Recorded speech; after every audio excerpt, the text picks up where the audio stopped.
كان يا مكان في نهر كبير عايش تمساح صغير اسمه تموم. تموم كان بيحب يسأل كتير وعايز يعرف كل حاجة عن نفسه. في يوم سأل مامته: يا مامتي، هو أنا ليه بحب أعيش في المية؟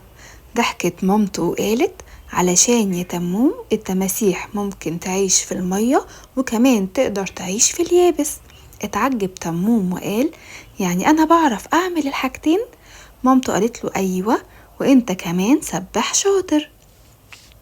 في تاني يوم تموم كان فاتح بقه الكبير، فجت عصفورة صغيرة وقالت: هو ليه أسنانك كبيرة كده؟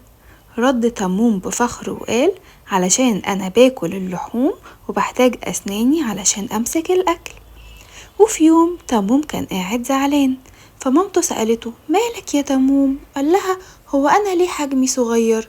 قالت له: لا، التماسيح في منها نونو صغير بيبقى مثلا طوله 30 سنتي، وفي تماسيح تانية كبيرة بيوصل طولها ل5 متر.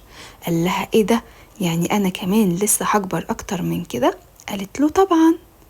وبعدين تموم لاحظ انه بيقعد ساكت كده وهادي جدا في المية. قال لها: يا مامتي، انا ليه مش بتحرك كتير؟